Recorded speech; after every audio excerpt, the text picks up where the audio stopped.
The stars went out. Not all of them. Not at once.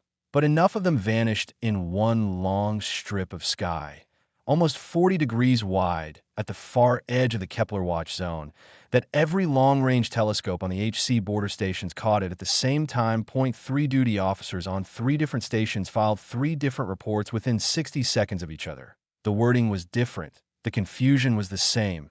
Something was out there, something very large. Something that was blocking the light. The first ship crossed the FDL threshold at 3:47 station time. Then another. Then 5 more. Then 20 T Kepler Station Bravo. The sensors stopped counting properly at 39 and quietly restarted themselves. Because 39 ships of that size entering known space at the same moment was the kind of thing the system had never been built to accept as real. By 4 o'clock, there were 47.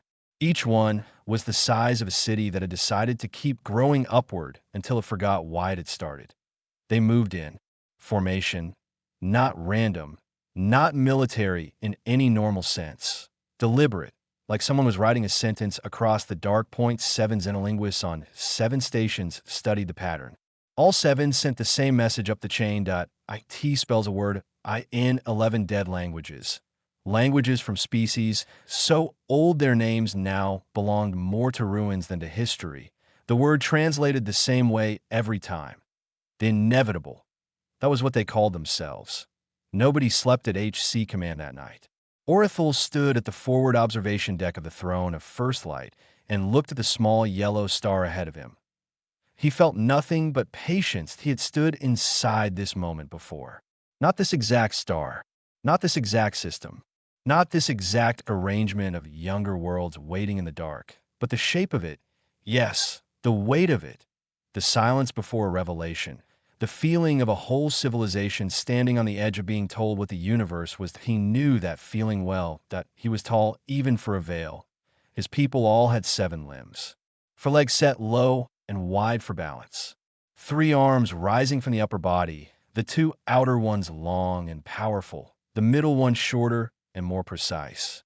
His skin changed color when he thought deeply, moving through shades of blue and gold that human language had no exact words for. The nearest human words might have been cathedral and ember. His face held 4 eyes in a straight line. The outer 2 watched distance. The inner 2 read the faces of the beings he spoke to. He had spent 70 years perfecting the speech, not the words. The words were ancient. The words had been set down by the first consequent 12 generations before him. What he had perfected was the delivery, the pause before claim, the drop in tone before the final line, the exact vibration that made the voice land in a listener's chest before their mind had even understood the sentence. That he had learned early that belief was not mainly an idea. It was a feeling. You did not argue a species into faith. You made belief feel like something that had already begun inside their body. Then you gave that feeling a name. The name was always the same. The veil, the first made, the light givers, the architects of all living things. That he looked again at the yellow star. At a small, warm, ordinary star, the kind that breeds soft life, wet life, carbon life, the kind that makes creatures who are afraid of the dark. Those were usually the easy ones. That he straightened his arms and thought of the 11 species already inside the Dominion. Their labor, their resources, their worship, their gratitude, their relief at no longer being alone in a universe that did not care whether they lived or died. Orithel did not think of himself as cruel. He did not think of himself as a liar. He believed the way a man believes when he has never once been shown a reason not to. The proof, to him, was everywhere. 4,000 years, 11 species, at a dominion stretching across a quarter of charted space. What else could that be except divine? He turned to his signal officer. Begin the revelation. The broadcast started.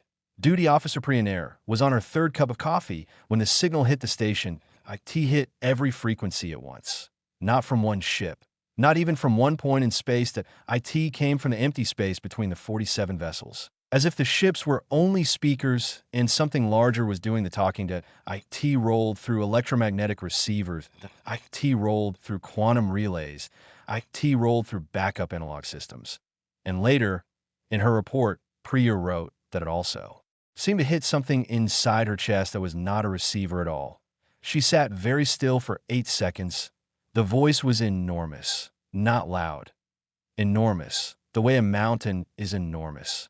The way something can feel too large to look at all at once. The frequency made the back of her teeth ache. It made the muscles along her spine try to straighten without permission. She gripped the edge of her console. The translation software struggled for a moment, then caught up. The words came through. We are the veiled, we're the first made. Before your sun burned, we burned. Before your world formed, we built. You have been alone in your confusion for long enough that we have come to end your confusion. We are your makers, that we are your purpose. You may now know peace because you are known. The voice stopped. Only then did Priya realize she had been holding her breath. She let it out slowly. Then she opened the response terminal on her scope. The 47 ships hung in the dark, each one wiping out stars behind it. Each one so massive that her brain kept trying to read them as natural objects instead of ships. She opened Form 7C. Unverified entity. First contact protocol. Biological and technological classification request. She filled in what she could from the sensor data. Unknown biology. Unknown government structure. Unknown command authority. Unknown home system. Unknown technological development index. She left the empty fields blank. Then, in the request section, she asked the unknown entities to provide the missing information at their earliest convenience. She attached the standard diplomatic registry note. She sent it. Then she picked up her coffee. Across the station floor, a young analyst named Betts was still sitting with his mouth open. Priya looked at him. "Follow up the chain," she said. "And tell the kitchen we're going to need more coffee." The Form 7C reached the throne of First Light 11 minutes later. IT arrived the way a pebble lands at the feet of a man, expecting a crown. Orthel's signal officer handed him the translation with the careful face of someone delivering news they did not know how to survive delivering. Orthel read it. Then he read it again. The document requested biological classification. Technological level according to HC standard scale. Names and functions of the 47 vessels. Identity and authority rank of the commanding representative. Home system coordinates for diplomatic registry. 8T. The bottom was a small automatic note.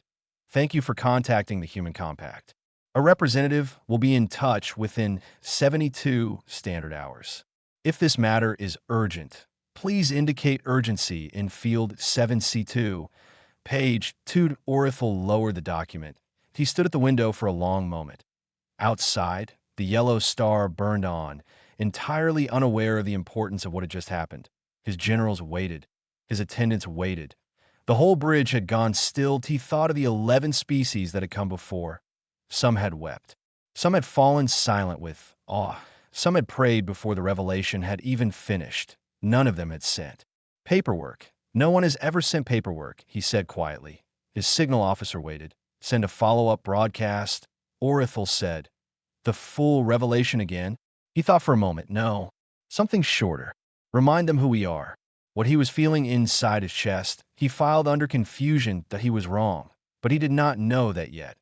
Admiral Sarah Vance was eating a sandwich when the priority call came through. Turkey, mustard, slightly stale bread. The Unbroken Covenant's kitchen had been running on reduced supplies for 6 weeks, while waiting for a delayed resupply shipment that logistics had promised to fix and had not fixed. Sarah Vance had stopped expecting logistics to fix anything on time about 15 years earlier, and she had made peace with stale bread the same way she had made peace with most annoying things in life, by refusing to waste emotional energy on them.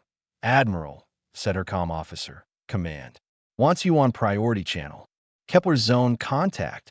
She took another bite of the sandwich. With her free hand, she pulled up the sensor report that had been sitting in her queue. She looked at the count. She looked at the mass readings. She looked at the formation transcript, the inevitable. She had served in the expeditionary for 31 years.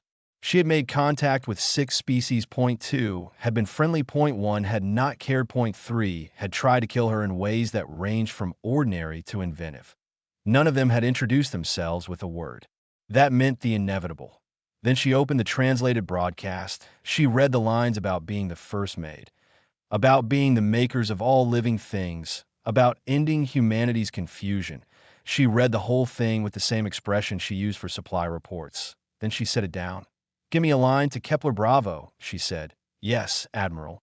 She finished her sandwich. Ensign Dio Adami had been aboard the Unbroken Covenant for 11 weeks. He was 23 years old. He had graduated third in his class at the HC Academy, which meant he was very good at work done inside controlled environments. Space, he had learned, was not a controlled environment. Space was controlled environments floating inside something that did not care about control at all. He sat at his monitoring station on the secondary bridge deck when the alert cascade began. Yellow first, then amber, then the hard red that meant everyone stopped pretending this might be routine. He watched the data arrive. Ship count, mass estimates, broadcast transcript. He was from Lagos, a city that in his experience had very little left in it capable of surprising a person, that he had seen enough there to make grown soldiers pause. He did not think of himself as easy to scare. He was scared now. Not dramatically, not shaking, not frozen. Quietly scared, the kind where your body keeps working, but some honest part of your mind starts doing math in the background, and every answer ends badly. 47 ships. Each one, he checked the mass reading again. Then he checked the unit conversion, because surely something was wrong. No, each one had a mass greater than Earth's moon, but he did not say that out loud. Around him, other junior officers were reading their own screens with the same look on their faces. The look of people doing the same math and arriving at the same answer. Then the order came down from command. Admiral Vance had reviewed the situation. Admiral Vance had read the broadcast. Admiral Vance had seen Kepler Bravo's response. Admiral Vance had said nothing dramatic and then had gone back to work. Adami looked at the 47 contacts on his screen. Then he looked at the status panel for the Unbroken Covenant .1 ship. Mid-class hull, 22 weapon systems, .19 fully functional, .3 awaiting repair parts from the same delayed supply line that had already made the bread stale. He very carefully chose not to do that math. Orithel sent the second broadcast. This one was shorter, and this one included a demonstration. The veil did not threaten. Threats were language used between equals, and there were no equals here. They demonstrated that a vessel called the Sacred Evidence moved out from the main formation and took position beside a small, lifeless moon in the outer system. The moon was about 700 kilometers across. In O atmosphere, in O water, in O life. Vale had checked. They were thorough. They did not destroy living worlds by accident. The Sacred Evidence activated its compression array. The moon did not explode. IT did not crack apart. IT folded inward. Over 4 minutes and 17 seconds, the whole body collapsed into itself, shrinking into a perfect sphere about 1/4 of its original size. Its new surface was smooth and bright as a mirror. IT turned slowly in orbit. IT was beautiful in the cold way that absolute power is sometimes. Beautiful. Orithel watched it and felt the calm satisfaction of a man doing excellent work. He had seen this convert species before. The Thorath had begun praying before the process had even finished. He waited. The human response arrived 40 minutes later. IT was not from their military. IT was not from their diplomats. IT was from Dr. Yael Hoffman, Department of Astrophysics and Planetary Sciences, University of New Geneva. Her message expressed formal admiration for the Veil's remarkable and unprecedented application of gravitational engineering. Then she asked whether the Veil would be willing to share their methods. If not, would they at least allow a research team to study the compressed moon at close range? She explained that it represented an extraordinary chance to examine large-scale gravitational compression in vacuum conditions. A gesture of goodwill. She had attached 3 of her own research papers on related theory and hoped the Veil might find them interesting. Orithel read the message twice. Then he looked at the compressed moon, then back at the message. He had used that demonstration 47 times. 40-7 IT had produced worship, surrender. Or the kind of silence that comes just before both.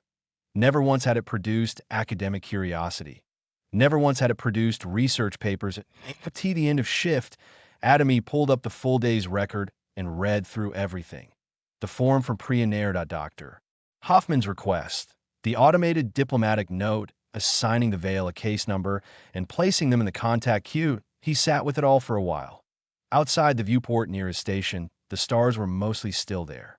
From this angle, the Vale fleet had not yet swallowed enough of the sky to make it look truly wrong, that it almost looked normal. Almost like yesterday that he thought about the moon, about the fact that some species could crush a moon into a polished sphere in a little over 4 minutes. And humanity's first serious response to that had been, interesting. Can we study it? He was not sure whether that made him proud or frightened. Maybe both.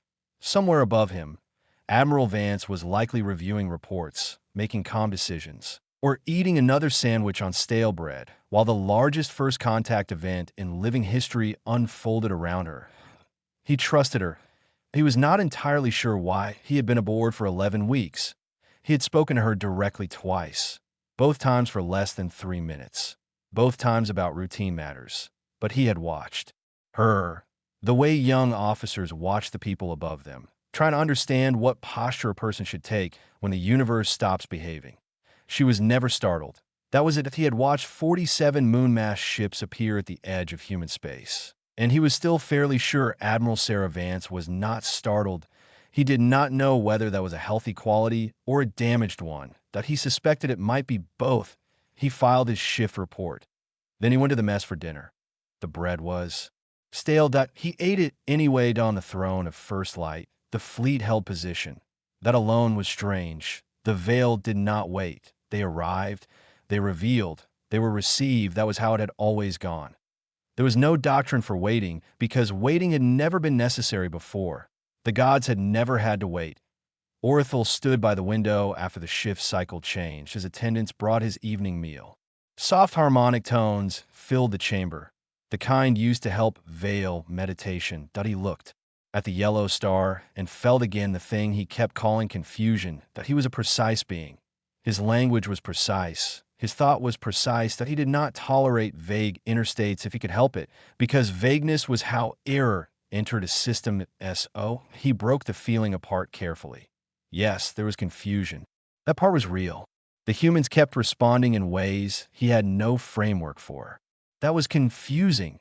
But beneath the confusion, under it, deeper down, there was something else, something his language did not contain. Because in 4,000 years of revelation, no one had needed such a word. He touched that feeling only briefly. Then pulled away from it. He ate, he listened to the harmonics. Tomorrow, he decided, he would escalate, that he would summon the consecration fleet. 80 vessels. The war made sacred. The final statement of Vale authority. He had never needed them before, but perhaps the species needed something larger than a compressed moon. Something too large to file, too large to study, too large to place in a queue and answer within 72 standard hours. He would give them something they could not mistake for a research opportunity. He was certain of that he was wrong about that too. But that belonged to tomorrow. Tonight, 47 ships waited at the edge of human space. The stars burned around them. And for the first time in 4,000 years, a fleet that had never failed to bring a species to its knees found itself waiting on a species that had answered revelation with forms, polite registry notes, and academic enthusiasm. The gods waited. And in the mess hall of the Unbroken Covenant, a young ensign from Lagos ate stale bread while the universe, as it usually does, continued. The second day was quieter than the first. That was the part Ensign Dio Atomy remembered most later. Not the ships, not the crushed moon turning in the dark like a polished stone. The quiet. The way the Unbroken Covenant kept moving through its day as if 47 city-sized ships were not waiting at the edge of human space for humanity to fall to its knees. People ate breakfast. People changed shifts. Systems were checked. Reports were filed. The secondary crew quarters were still running 3 degrees too warm. And 2 engineers were still arguing about whether that counted as a serious problem or only an annoying one. Lieutenant Vasquez lost his coffee mug again. He spent 20 minutes looking for it. He finally found it in engineering, which made no sense at all. That he blamed Petty Officer Chun. Chun denied everything. The argument was still going when Atomy sat down at his station, and opened the overnight reports. The 47 contacts, still stationary. The compressed moon still. Rotating point 3 new research requests had gone out to the Vale Fleet overnight. Point 2 from universities. Point 1 from an organization called the Applied Gravitational Systems Consortium, which Atomy had never heard of, but which apparently had very strong opinions about large-scale moon compression. He looked at the fleet on his scope. Still there, still waiting. That he had grown up near the ocean.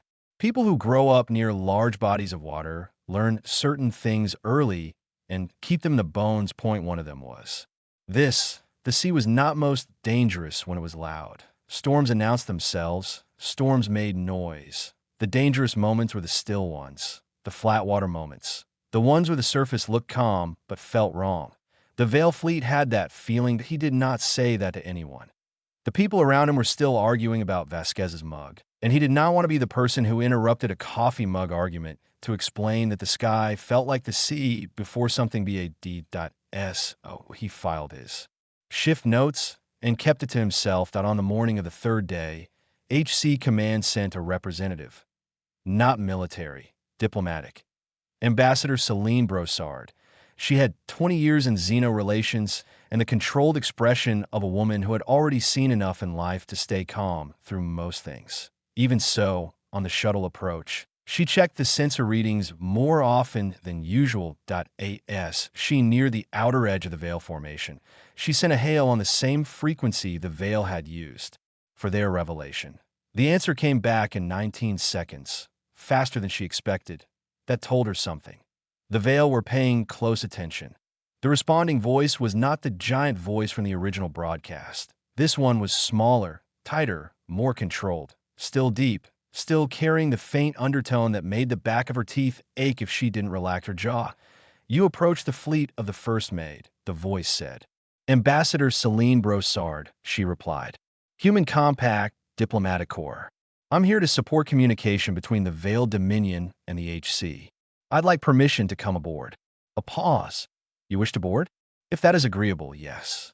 Another pause, longer this time. "You do not send a leader." "I am a leader," she said pleasantly. "A diplomatic one. In the HC, diplomatic leadership handles first contact. Military leadership handles other situations. We try to be specific about which tools we use for which jobs." This pause was long enough for her to drink half her coffee. Tea last, the voice said. "You may approach." She noted the tone. Not welcoming. Not warm. It sounded like someone trying to understand why a door had opened when he was sure it was supposed to stay closed. She filed that away. It would matter later. Brossard spent 6 hours aboard the throne of First Light. They received her in a chamber designed for awe. High ceilings, starlight falling through clear upper panels. Walls that breathed with slow color. Acoustics that made every small sound feel important. She recognized the design immediately, not because she was an architect, because she had spent 20 years walking into rooms other species had built to shape human feeling before the conversation even started. Good work, she thought, very effective work. Probably devastating on species seeing it for the first time.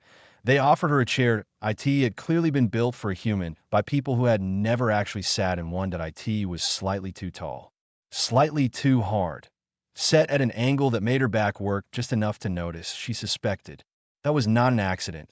She said nothing about the chair. Orithel spoke. He spoke of the Dominion. He spoke of the 11 species already within it. Their peace, their order, their elevation from confusion into purpose. He spoke like a man who had given this speech many times and believed every word of it. That interested her more than cynicism would have. Cynicism was easy to understand. Belief was harder. She listened.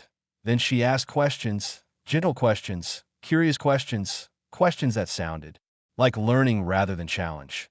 She asked about the 11 species. She asked what their lives had looked like before Dominion rule and after it. She asked about trade, about resource distribution, about governance, about decision-making. Orithel answered all of it. And as he answered, she noticed something important. He was proud, not pretending to be proud, not performing pride for effect, actually proud. The way a builder is proud of a thing built over a very long time by steady hands. When he finished, she folded her hands and said, The HC appreciates the information. We will need time to review and consult internally before any further decision. Orithel looked at her with all four eyes. How much time? She thought for only a second. 60 days would be a reasonable starting point. The chamber went very quiet. 60 days, he repeated. Give or take, she said. These decisions involve a lot of people on our side. Democracy is thorough, if not always fast. She said it as simply as she might have commented on weather or gravity. That was the part that stayed with Orithel after she left. Not the refusal. Not the number. The ease with which she had said ITAS if the approval of God was one more issue to be reviewed by committee. She stood from the wrong chair without showing discomfort. Then she reached out and attempted something like a handshake with his central hand. That startled him more than he allowed to show an lesser species representative had ever initiated physical contact with a high consecrate. She thanked him for his hospitality. Then she left.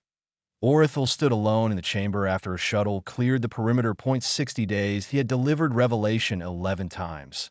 The average movement from shock to surrender had taken 4 days. The longest had been the Thorath, stubborn and stone-minded. And even they had taken only 19.60. He walked to the window and again felt the thing under the confusion.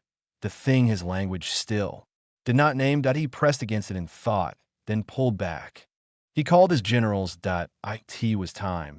He decided, for something that could not be filed, studied, or delayed for 60 days. The demonstration came at 1400-hour station time on the 4th day. 3 Veil ships moved in a triangular formation 2 million kilometers from Threshold Station, an inhabited HC orbital platform with a population of roughly 40,000. They did not move closer. They positioned themselves where the people on the station could see them clearly with their own eyes from the observation decks. Then all 3 ships activated their surface illumination arrays. They lit up, not like buildings, not like ships, like stars. Columns of light poured from them in shifting waves, crossing from infrared to visible spectrum to ultraviolet in slow, beautiful motion. The patterns were not random. They formed words, the same words as always, the same message that had, 11 times before, opened the moment when a species realized resistance was no longer a meaningful category. On Threshold Station, 40,000 people gathered at the viewports they watched. The light was, by every report later filed, astonishing. Many observers described it as the most beautiful thing they had ever seen. Something so large and so carefully made that the human eye felt too small for it. People cried. Not because they believed, because beautiful things can make people cry. And this was beautiful. Then someone in the crowd said, "Is this a coordinated light show?" Someone else said, "I think it's spelling something." A third person opened a translation app and said, "It says they're gods." The crowd went quiet for one moment. Then somebody laughed, not cruelly, not mockingly, just the laugh of a person whose brain has hit something too strange to process in a straight line. The laughter spread, because laughter is one of the things humans do when screaming would also make sense but feels less useful. Within an hour, someone had uploaded a clip from the observation deck. Within 3 hours, it had more views than anything else on the HC Media Net. Within 6 hours, most of the comments were jokes. The press conference was not Admiral Vance's idea. Command wanted a visible senior officer in front of cameras. The public was doing what publics usually do when something huge and unexplained appears at their door, a mix of fascination, dread, and humor used as insulation against both. Command wanted someone steady, someone credible, someone who looked like they could stand in the same room as the impossible and remain unimpressed. They called Vance. She accepted the assignment the way she accepted most things, with a single short sound that meant yes, and also meant she would not be discussing how she felt about it. The conference was held aboard the Unbroken Covenant, a briefing room. HC flag behind her, a table in front of her. 12 journalists arranged in a half circle, carrying that specific hungry politeness journalists get when they know history is happening and want a clean quote from it. Vance sat down, poured water from the pitcher, looked at the room with the face of a woman who had spent 31 years in command and had grown completely, deeply tired of dramatic people mistaking questions for power. The questions began. Troop movement? not for public release. Evacuation plans? Under review. Diplomatic status? Handled by Ambassador Brossard's office. Civilian threat assessment? Ongoing. Then a journalist from the Sol System Independent Network leaned forward. Young, sharp. Very aware he was about to ask the question people would remember. Admiral, he said, do you personally believe the Veil's claim? Do you think they might actually be gods? The room went still. Vance looked at him. She lifted her water glass, took a drink, set it down. Then she said, I believe they've got big ships and a marketing problem. The room stayed silent for 2 full seconds. Then it didn't. Adamy watched the clip 4 times. The first time because it appeared in his feed and he clicked before thinking. The second time because he wanted to make sure he had heard her correctly. The third time to study her face, the flatness of it, the total lack of performance. The way she had said it not like a joke, but like a practical summary of reality. The fourth time because he simply could not stop. Big ships and a marketing problem. 47 ships. Each one larger than anything humanity had ever built, a moon compressed into a polished sphere, a 3-ship light display designed over 4,000 years of religious conquest and perfected across 11 species. A system refined again and again to strike directly at the fear centers of creatures afraid of the dark. And Vance had called it a marketing problem. The clip hit 30 million views before his shift began. By the end of his shift, it had passed 200 million. By the next morning, it had been translated into 67 languages, including 3 Veil dialects by scholars who had not slept much since the fleet arrived. Adamy sat at his station and watched the numbers rise. He felt something he could not cleanly name. Not pride, not fear, something exactly between them.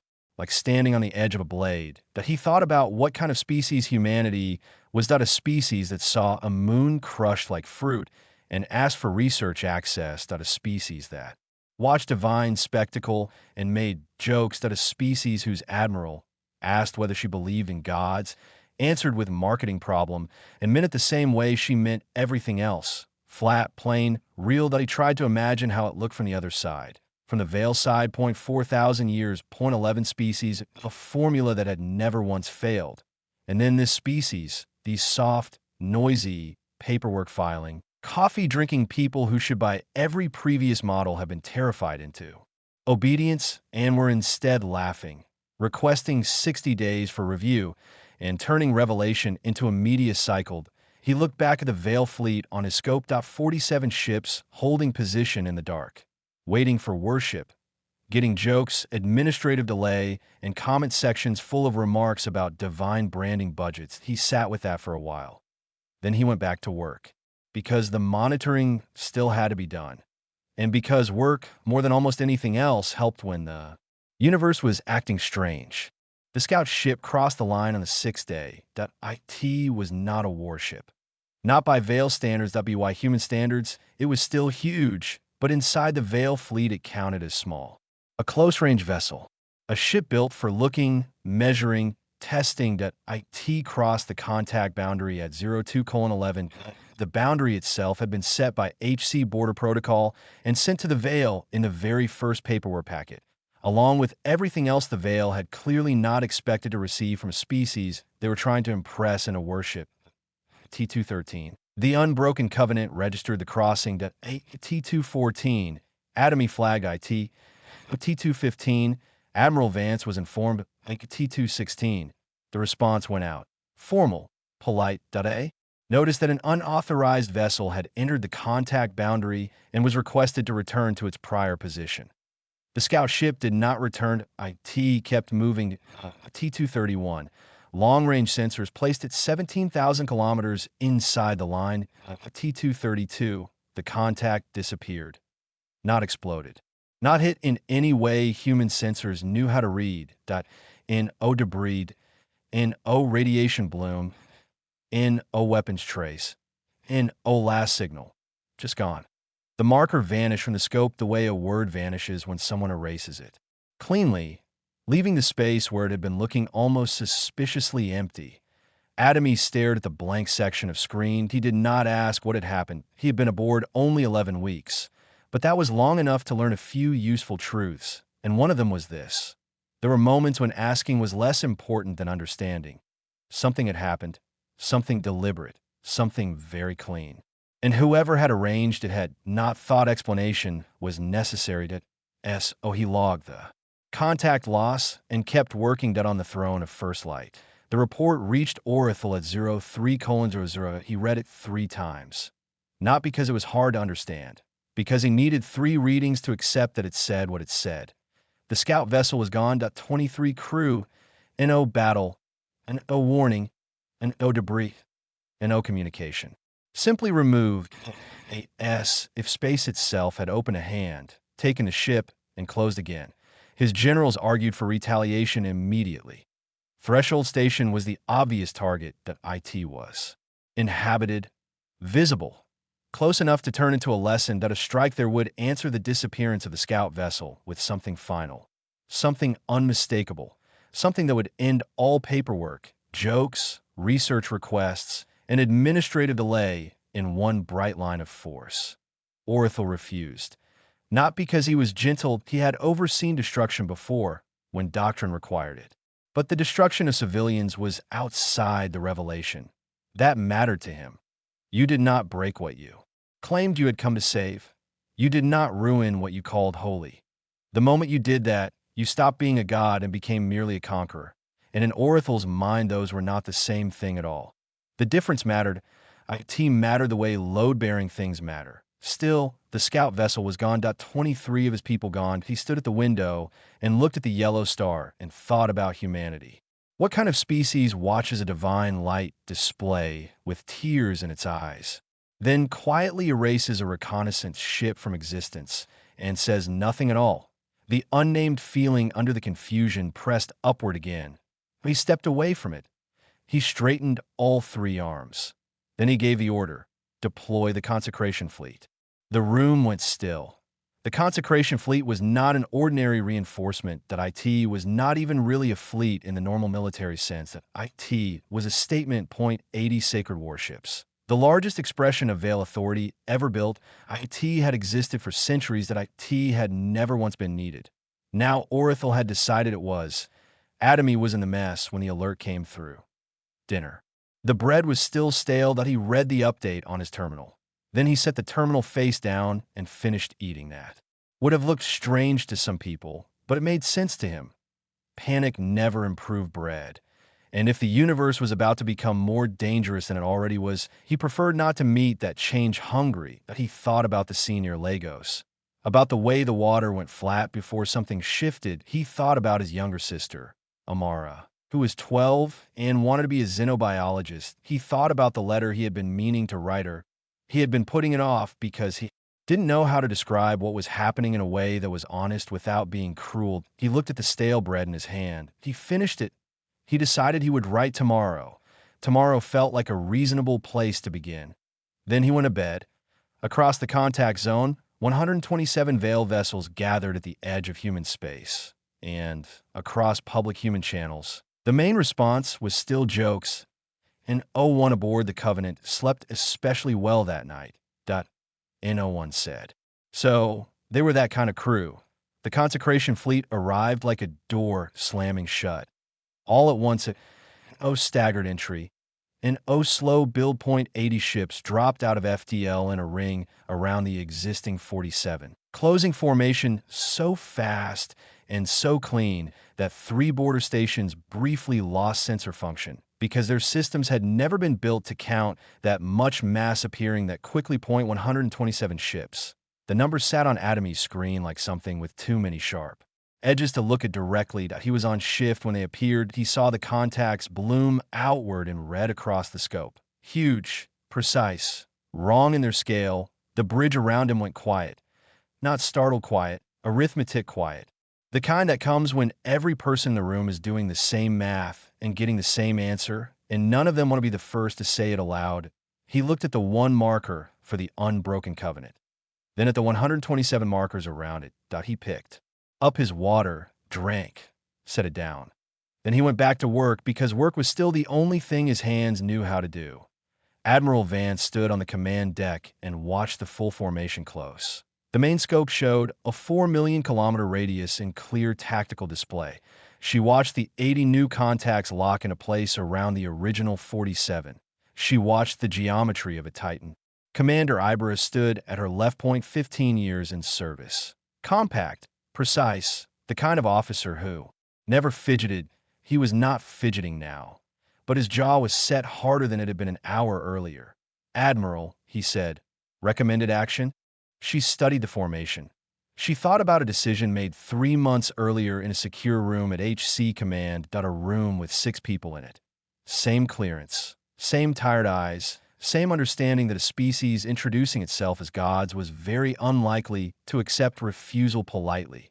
She thought about what had been approved in that room, what had been built, what had been moved into place, how long it had been waiting, and what was going to cost to use. "Hold position," she said. Ibera looked at her. "Hold," she said again. He nodded, turned back to his station, and held. Vance picked up her coffee, drank from it. On the screen, 127 ships arranged themselves like a closing hand. She remained exactly as startled as she usually was, which was to say, not visibly at all. On the throne of First Light, Orithel confirmed the human position 3 separate times. Once was not enough. Twice was still not enough. 3 times. His sensor team checked it, then checked it again, then stopped. Because there was no different answer to find. There was one human ship in the contact zone. 1, the same mid-class vessel that had sat there from the beginning. The Unbroken Covenant. Registry HCMCV 7741.1 ship. Not retreating, not hiding, not even moving. Just sitting at the center of 127 sacred warships, as if this arrangement did not mean what it obviously meant. His lead general said what all of them were thinking. "They have not moved." "I can see that," Orithel said. "It is an insult." "Yes. They want us to see they are not afraid." Orithel looked at the single human ship. He thought about the forms, the research requests, the ambassador asking for 60 days, the press conference clip his intelligence teams had translated for him, the line about large ships and a marketing problem. That line had produced in him the first clean flash of anger he had felt in years. Then there had been the scout vessel, gone. And now this .1 ship. He thought not about tactics. Tactics were simple, but he thought about what this meant underneath tactics. What kind of species behaves this way? He had spent 70 years reading civilizations, reading the shape of fear inside them. Every species arranged its fear into something. Gods, governments, weapons, stories. And if you understood the shape of a species' fear, you understood the species. He looked at the one human ship. He could not find the shape of their fear. "Prepare the weapons arrays," he said. "All arrays?" asked the general. Orithel looked at the one ship. "Yes," he said. "Let us finish this." The hail opened from the Veil side, a direct command channel to the Covenant. N.O. performance, N.O. revelation voice, N.O. forced awe carried through the signal. Just a clean line open for one mind to speak to another. Vance accepted it. Orithel's real voice came through the bridge speakers. Still deep, still heavy. But now it sounded only like a voice, a person's voice. Not a mountain pretending to talk. "You have one ship," he said. "Yes," Vance answered. "You understand what you are facing?" "Yes." A pause. "Then you understand that what you're doing is not courage." Vance said nothing. "It is something else," Orithel continued. "I would like to understand what." There was a short silence. Not the silence of someone searching for words, the silence of someone selecting which true sentence to use. Then Vance spoke. "This is Admiral Sarah Vance, HCMS Unbroken Covenant," she said. "We've reviewed your revelation. Our answer is no. You have one chance to turn your fleet around. After that, we start." There was silence on both sides of the line on the Covenant's bridge. No one moved on the throne of First Light. No one spoke. The channel remained open. Each side could hear the other ship's systems breathing through the line. The low hum of engines, the faint structural sounds of large vessels holding together in cold space. Then Orithel said, very quietly, something in Veil that the translator struggled with. The closest human version was, "So this is what it sounds like." Then the channel closed. Then the Veil fired. It was not a warning shot, not a measured strike. Not an opening exchange at IT, was everything. 127 warships fired every weapon they had at a single human vessel. On later sensor review, the discharge looked like a small star being born. The light was visible from Threshold Station with the naked eye. The energy wave from the combined strike registered on seismic monitors on the third planet of the system, the center of that light. Where the unbroken covenant had been, where every targeting solution said it still was, there was only fired a lot of fire. Atomy stopped breathing. The bridge did not make a sound. The fire expanded. System reports began screaming numbers across his screen. Energy levels that no human ship should have survived. Weapon yields that should have made the very idea of survival feel embarrassing. Then the light began to clear. The marker for the unbroken covenant was still there. Hull scorched. Point 1 engine down to 15%. Lateral shielding compromised along the port side, a long list of secondary failures climbing his display faster than he could read them. Still there. The ship was still there. Atomy became aware that both his hands were gripping the edge of his console, so hard his fingers hurt. He let go, then gripped again. His mouth was opened. He closed it, looked at the marker again, then at the damage report, then at the marker. The thought in his head was not clever. IT was only this. How? The answer. To how had started 3 months earlier. The unbroken covenant had arrived first. Visible. Loud. Easy to track. Its registry signal had been broadcasting clearly on every channel. Point 1 ship. Exactly as advertised. But over the next 9 weeks, something else had happened. 41 smaller HC vessels had moved into position inside the future contact zone and then gone dark. Dramatic hiding. Impossible cloaking device. Just patience, planning, and geometry. The Veil sensor net was excellent, ancient, powerful, built for front-facing threat logic, built to watch the obvious paths, built to monitor large movements, direct approaches, hostile formations, built by a species so used to superiority that it had never really needed to imagine an enemy willing to wait in the dead spaces created by its own formation. The 127 Veil ships formed blind zones, shadow pockets, angles from which a smaller force could exist if it arrived first, stayed still, emitted nothing, and accepted the miserable practical facts of living hidden in the dark for 9 weeks.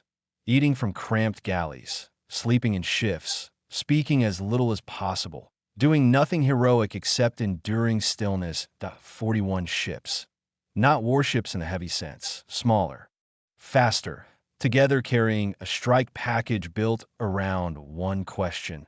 What does a species with 4,000 years of weapons history not know how to defend against? After 18 months of human work, the answer had been simple. Angles. The Veil systems were built for threats that announced themselves, threats that came from the front, threats that behaved like threats were supposed to behave. They were not built for 41 human vessels firing from inside the shape of the Veil's own. Confidence. The Covenant did not need to win the exchange. That was never the plan. That IT only needed to survive long enough. 0.8 minutes. That was the number. 0.8 minutes from first incoming fire to full strike execution. The Covenant needed to hold for 8 minutes. That IT held for 8 minutes and 40 seconds. The first hidden strike hit the Veil formation from a direction their systems had labeled empty. Then a second. Then 7 at once. Then the rest began to roll through the formation in sequence. Not chaotic, not glorious, not loud in the heroic way battle reports often pretend battle is. That IT was methodical. Cold point one system after another. Weapons arrays, drive cores. That FDL control nodes. The strike package had not been built to kill. The IT had been built to stop. Leave ships drifting. Leave crews alive. Leave whole vessels intact enough to understand what had happened to them. On the Covenant's bridge, the 8 minutes looked like this. Atomy at a station with both hands on the console, watching the hidden HC markers appear where the scope had shown empty space a moment earlier, watching one Veil contact fail, then another, watching the list update like items being checked off. This one disabled, this one disabled, this one done. Vance standing instead of sitting, which was the only visible sign that she recognized the moment as different from any other. Her coffee on the console beside her, untouched. The hull screaming twice, not groaning, not shaking, screaming, metal under. Stress so extreme it sounded almost alive. Portside lights cutting out for 4 seconds, then returning. A weapons tech somewhere on the lower deck, shouting a damage report. No one on the bridge had time to answer. Lieutenant Vasquez's coffee mug, the famous one, the one that had been lost and found and blamed on Shun, sliding off a side console and shattering on the deck.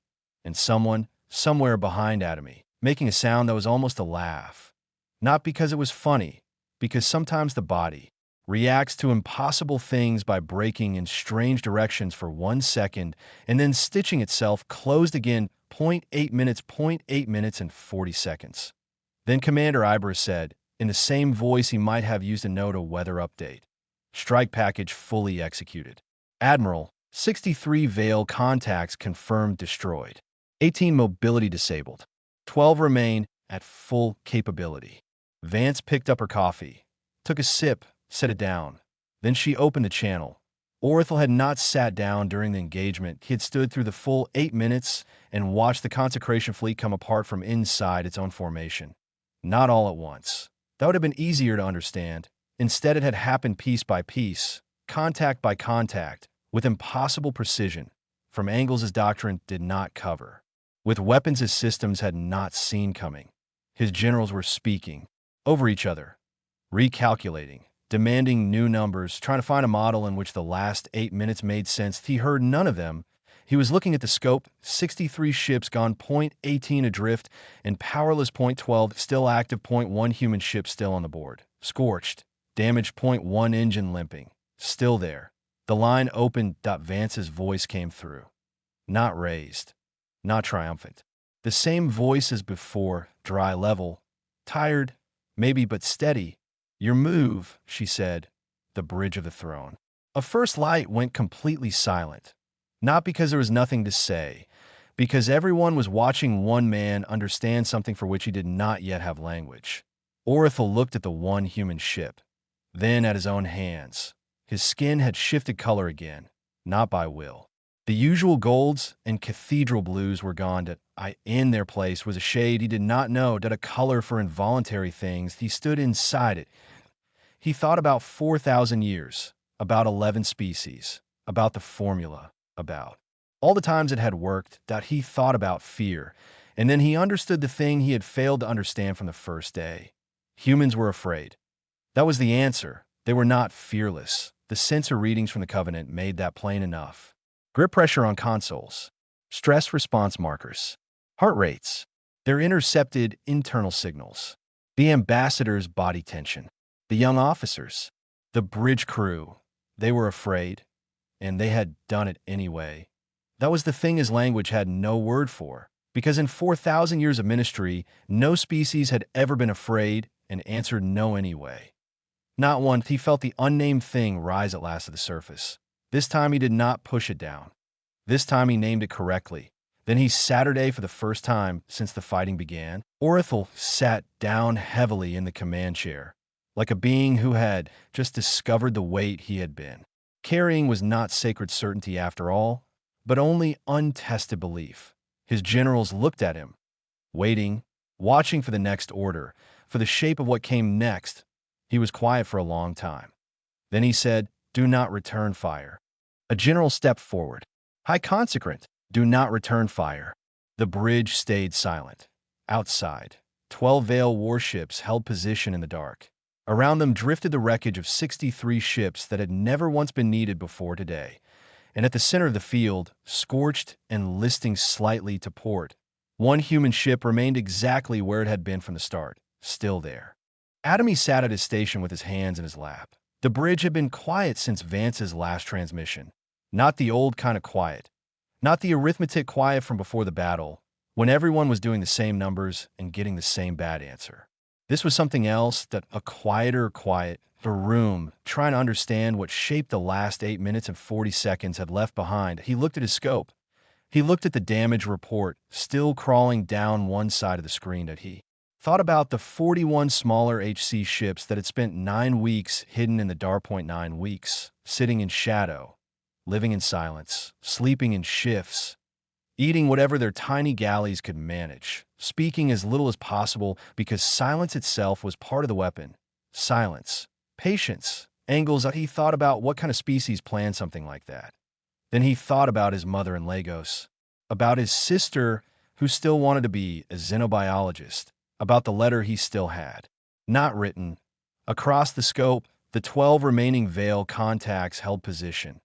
Not advancing, not retreating, just there, sitting in the dark like something deciding what it was now. Vance was still standing.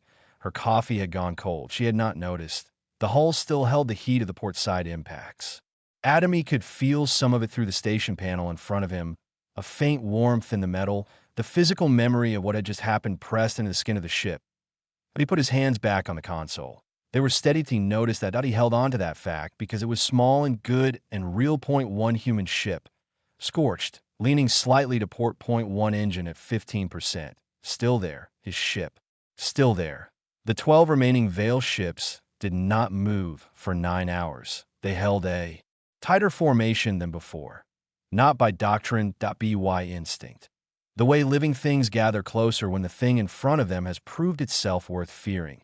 The wreckage drifted around them, 63 ships reduced to silence, 18 more alive, but unable to move, their drives carefully cut apart by the strike package.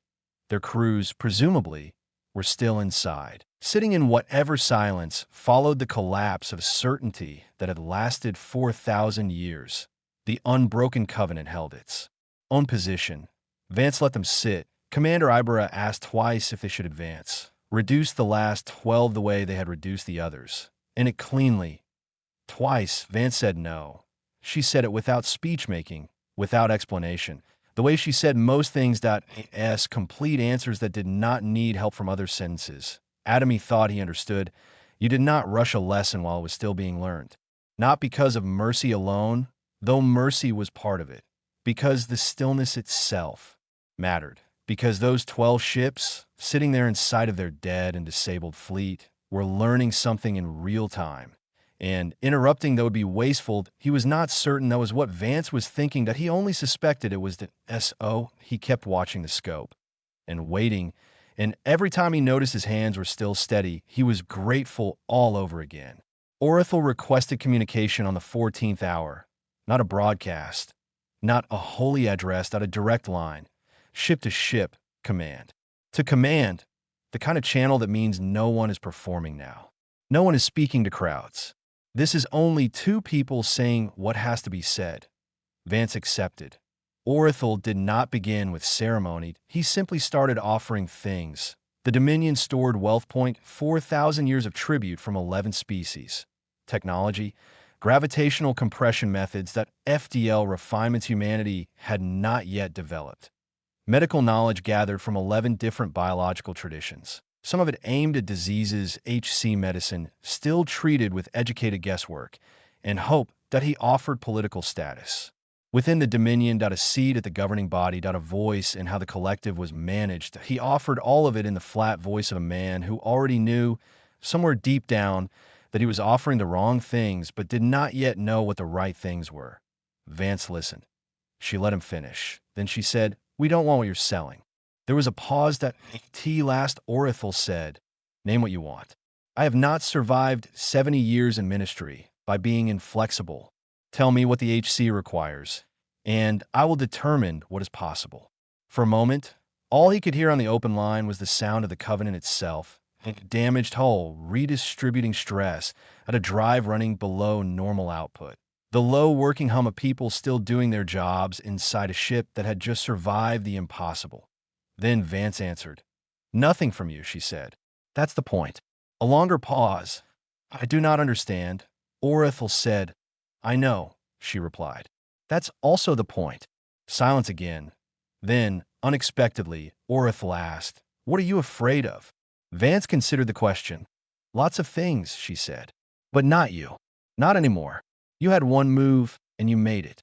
Now we both know what it was worth." The line stayed quiet for a moment. Then Vance said, "Go home, Orithel.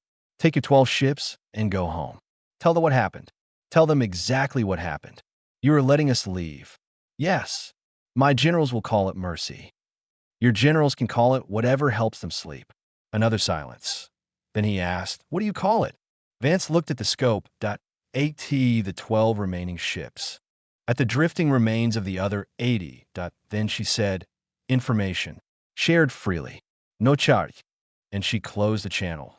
The 12 ships left 3 hours later. They moved slowly.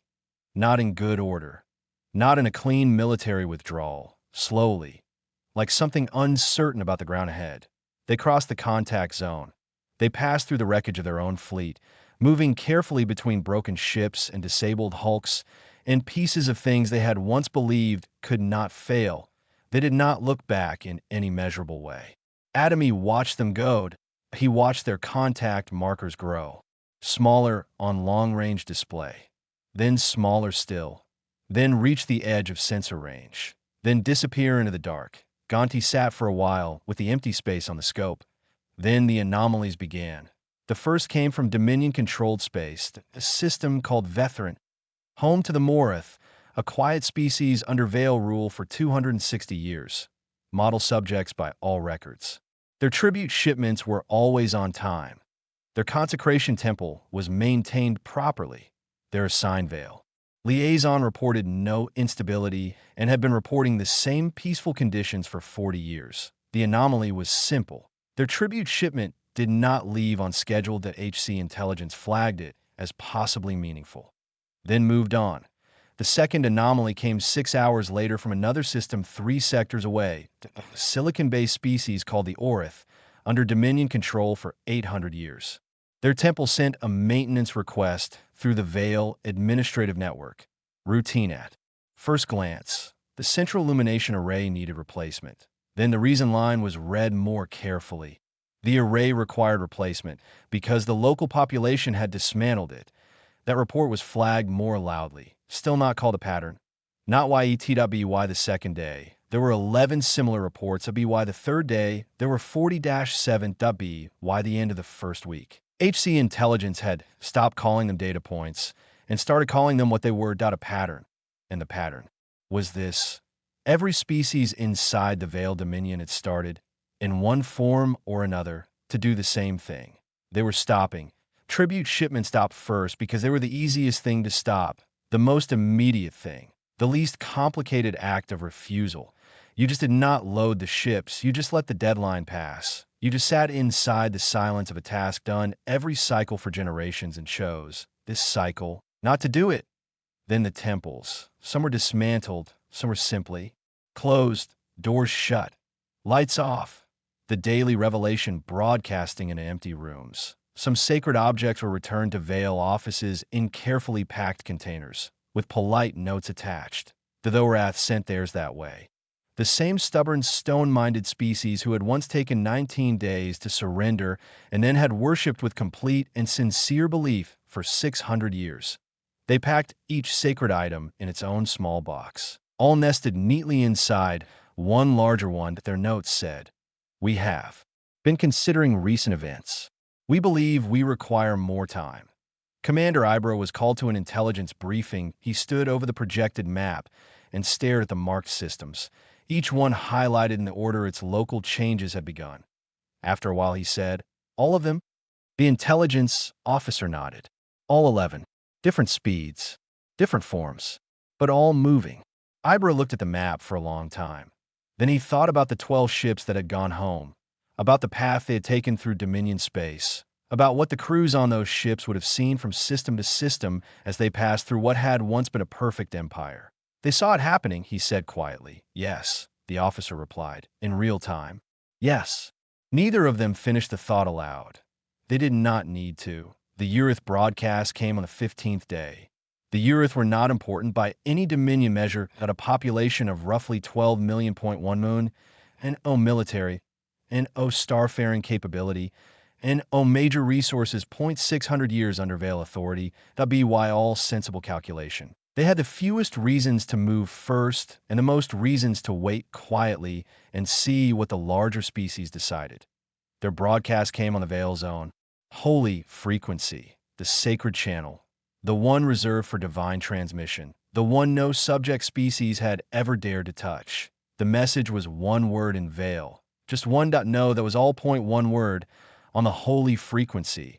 From a species of 12 million people on a single moon, 600 years in a subjugation. HC intelligence intercepted it, decoded it, read it, then sat in silence. At last one of the analysts, a young woman named Park who had been on 12 straight hours of signal monitoring and was maybe a little beyond professional distance at that point, read the translation aloud. Quietly, like something that deserved to be heard. No, the room stayed still. Then Park said, mostly to herself, 12 million people. No warships. 600 years. No one added anything. There was nothing to add. Atomy started taking double shifts. Not because anyone ordered him to, because he was 23 and history was happening on his scope, and leaving for normal sleep felt a little like turning his back on it. He slept in 4-hour pieces. He ate at a station. He watched the pattern spread through Dominion space like fire catching in dry places. Point one system. Then another. Then 3 more.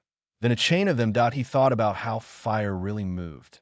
Not because each burning thing made a separate decision to burn, but because heat changes conditions. Because one ignition point, if it burns hard enough and long enough, makes burning possible elsewhere. He thought about the unbroken covenant.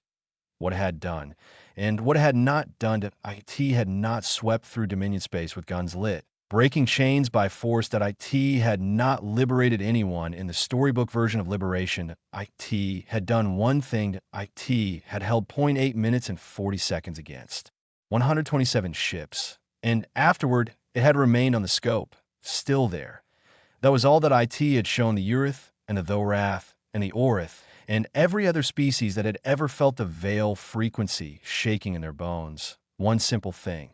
Not certainty, not safety, not easy victory, only possibility. That was enough. He started writing the letter to his sister in pieces between checks. A paragraph, here. 3 lines there. He wrote about the bread, about Vasquez's mug, about the scope, about what it looked like when 127 contacts became 12. He wrote, I keep thinking about the fact that we laughed. Then, not because we weren't afraid. We were afraid. Everyone on this ship was afraid.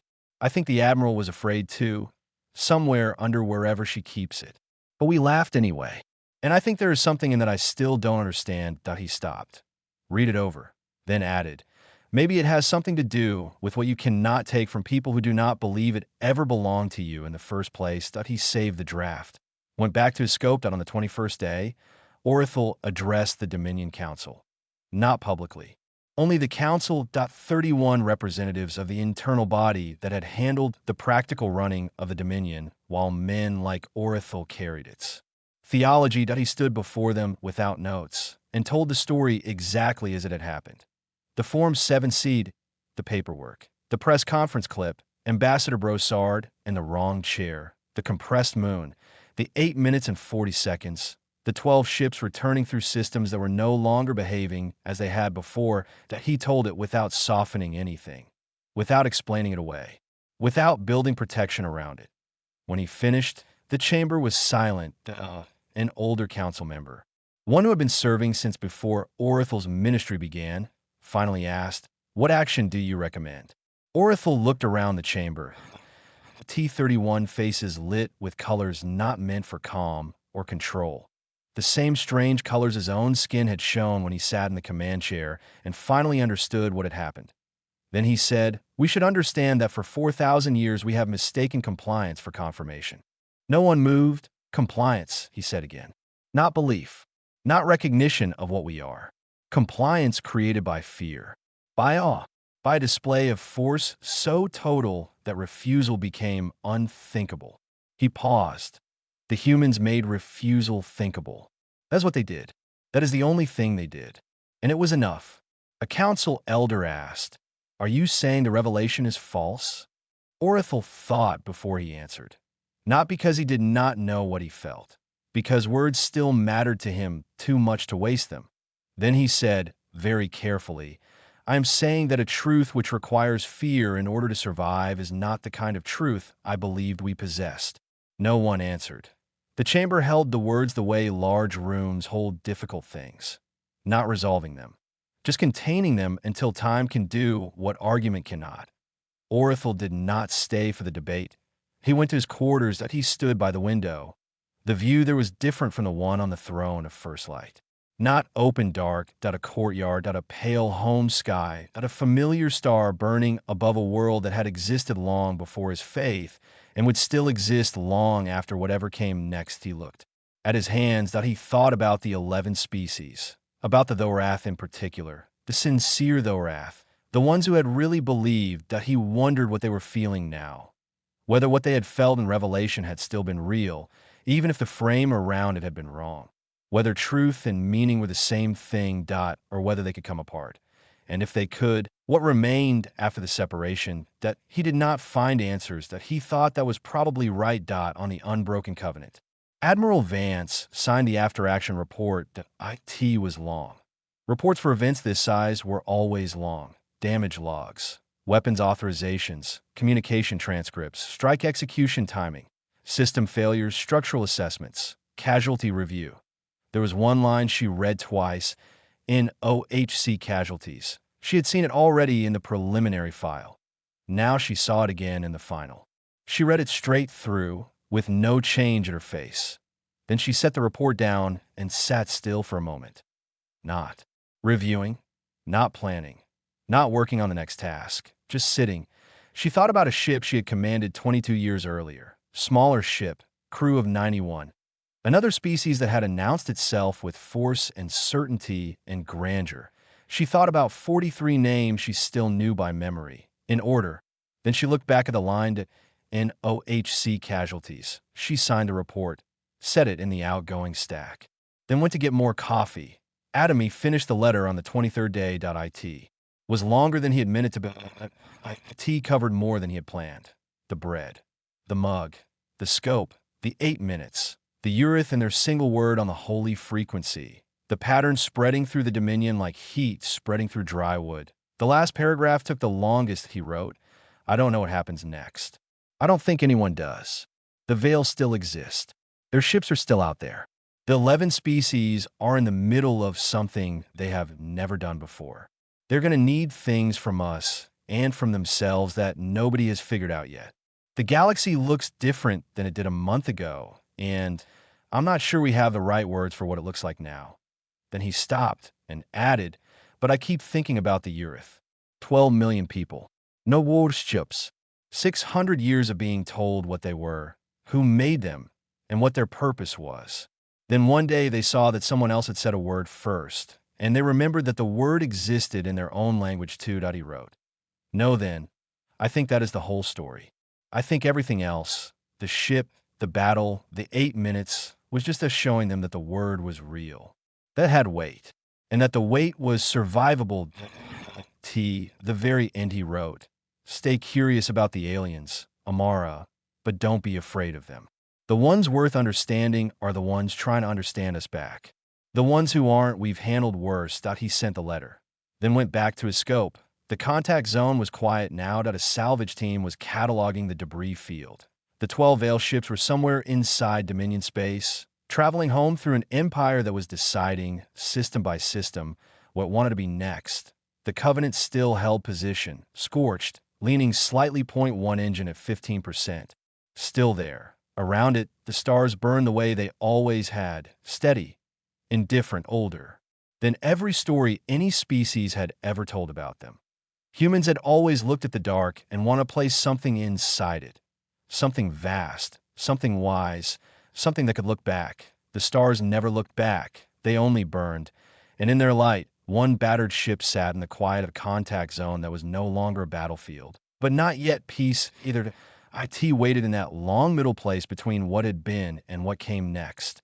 And it waited the way humans wait, with coffee going cold, with bread going stale, with letters written and sent, with a scope to watch, with work to do, with that plain, unglamorous, undefeatable habit of continuing, always continuing. The unbroken covenant came home on a Tuesday. N01 had planned for Tuesday. The repair schedule had slipped twice. First, because the port side shield emitters needed replacement parts that were moving through a supply chain with very weak feelings about punctuality. Second, because one of the 41 smaller strike ships had taken enough damage that the whole return convoy had to slow down. You did not leave your own people behind in deep space just to make a better entrance. That was not how the HC did things. It was Tuesday. The dry dock above New Geneva was quiet when they arrived. Not empty. Places like that were never empty. But quiet in the way places get quiet when they have been waiting for something and it has finally arrived, and now everyone is absorbing what they are looking at. Dock crews in magnetic boots moved over the Covenant's scarred hull with the careful attention of people reading a text they had never seen before. They traced burn marks, stress fractures, warped plating, places where the metal had been pushed past what anyone had designed it to survive. The port side damage was especially bad. Point one dock chief, a woman named Brandt who had spent 19 years inspecting military ships and had seen wrecks in every condition creative classification could allow, stood for a long time beside the midship damage on the port side. She ran a hand over one section of hull where the metal had not just bent, it had crystallized. The sustained energy load had changed it. At the molecular level, she had never seen that before. She took 3 photographs, flagged them for the materials science team, said nothing dramatic. She was not a dramatic person, but she stood there for a while. The Covenant settled into its dock cradle. The umbilicals locked. The crew started disembarking in the same order Vance preferred for everything. An O ceremony, an O symbolic first walk. No speech. The people who needed to get off the ship got off it in the order that made practical sense. Atomy stepped onto the dock platform at 1340 station time. Then he stopped, just for a second. The platform was solid. IT was not moving. IT was not listing. IT was not carrying heat from a battle through its walls. Around in the dock was full of motion. Cargo rigs, repair crews, lift systems, clipped voices, task lists, the smell of station air that was different from ship air in a way he could not define, but recognized instantly. He had been aboard the Covenant for 31 weeks, that he stood there and breathed. Then he picked up his kit bag and went to debrief. There were 4 debriefs over the next 6 days. The first was tactical, senior officers, strike package review. Damage review. The 8 minutes and 40 seconds broken into clean numbered pieces. Atomy was not senior enough to sit at the main table. He waited outside, answered precise questions when called in, and said only what he knew for certain. The second debrief was psychological, standard after-action assessment. Mandatory for everyone who had been aboard a ship under that level of sustained fire. A counselor named Dr. Reyes handled the session. She was mild, careful, and exact. She asked about sleep, appetite, flashback moments, whether he found himself back on the bridge in his mind without meaning to be there. He answered honestly. Sleep was uneven.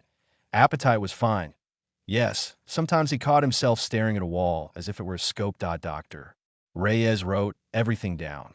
She did not perform concern. She was simply thorough. In that room, thoroughness felt kind. The third debrief was intelligence. What had he observed? What had he heard? What had he noticed from a station that maybe had not entered the official record cleanly? He gave them everything. Observation was one of the few parts of the job he knew with confidence. He was good at. He was precise. The fourth debrief was the strangest. A smaller room. 2 civilians. In uniforms. The kind of quiet people who had clearly spent years asking large questions in small rooms. They did not ask him about weapons fire. They did not ask about hull damage. They did not ask about trauma markers. They asked him what he thought it meant. Atomy was quiet for a while. He thought about the letter to his sister, about the Urith, about Orethal's voice on the private line, asking what kind of species was afraid, and still said no. Then he said, I think we gave them a word. The civilians looked at him. The species inside the Dominion, he said. They already had the word. Every language has that word. It's one of the first words any people ever need. It's a survival word. You need it before you need almost anything else. He paused. I think they had forgotten they were allowed to use it on something that big. And we reminded them. The civilians wrote that down. One of them asked, how does that make you feel? Atomy thought about the question, then said, like we did something real. He looked at the table. Not just the battle. The whole thing. The paperwork. The press conference. The 60 days. The 8 minutes. All of it. It was one argument said in different ways. And the argument was simple. He took a breath. You can say no and survive it. He paused, then added quietly, I hope it was worth what it cost them. The ones who said it first. The Eurith. 12 million people. No worships. They said no on the holy frequency before they knew how it would end. He looked up. That took something I don't have a word for. The civilians wrote that down too. Then they thanked him that he went back to his quarters and slept for 11 straight hours. Before his next posting, he went home for 2 weeks. Lagos was still Lagos. Full noise. Full color point, 20 million people with no interest at all in becoming quieter for anyone else's emotional convenience. He loved it immediately and without reserve. The traffic, the heat, the layered sound of music, voices, machines, and life all refusing to happen one at a time. That IT was the place. That had made him that IT had no intention of apologizing for that. His mother fed him for 4 days before asking much of anything. She was a practical woman. She took one look at him when he came through the door and understood what kind of help was useful first. Food, sleep, home. Only after that came questions. On the 5th day, she made tea and sat across from him at the kitchen table. Then she said so. That was enough. He told her. Not everything. Not the classified pieces.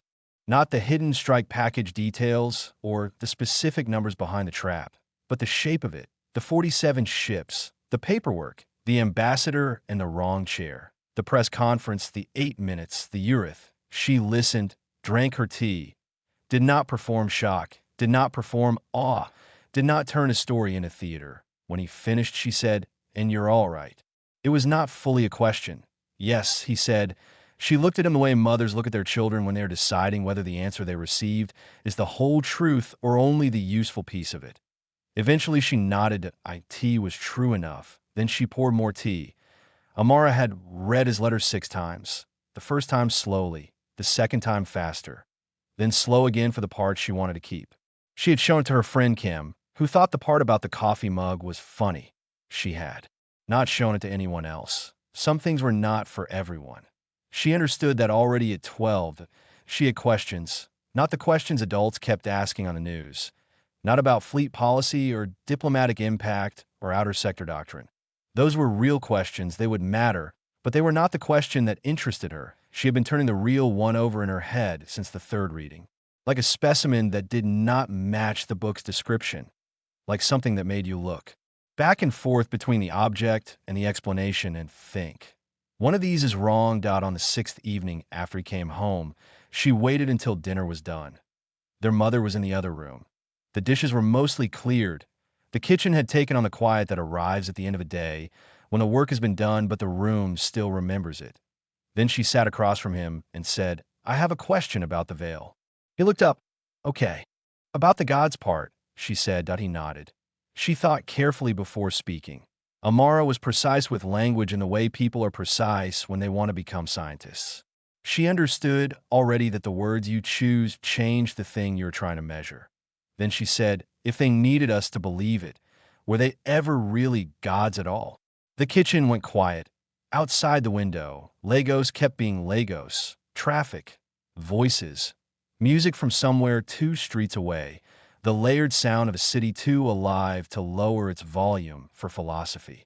Under it was another quiet, the quiet of 2 people at a table looking at a question too large to answer quickly. Adamy looked at his sister. She was 12. She had their mother's eyes, their father's stubbornness, and something else that belonged only to her, the way of looking at things that made them feel. Honestly seen, he thought about Orithel, about the chamber, about the strange colors in veil skin after the battle, about 4,000 years of certainty that had never once had to survive honest refusal. He thought about what happens to a truth that has lived all its life inside rooms where disagreement is not permitted. Then he said, I don't know. Amara nodded. She had expected that or something near it. She was not disappointed. Honest uncertainty was more interesting to her than easy confidence. But he said carefully, I think that question is going to matter for a very long time. Longer than the battle? She asked. He gave a small breath that was almost a laugh. Much longer than the battle. The battle was 8 minutes. The question is, he stopped, looked at his hands, still steady. Always steady now when he noticed them. The question is going to stay around as long as there are people asking it, he said, which means for a very long time. She sat with that, then said, I want to study them.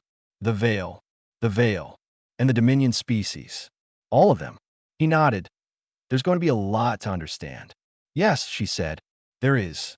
That, to her mind, settled the issue. Then she stood and cleared the last cups from the table because clearing the table was her job, and she still did her jobs, even when the universe was in the middle of changing shape. At the sink. With her back to him, she said, if they needed belief to be gods, then maybe belief was the part that mattered. Not them.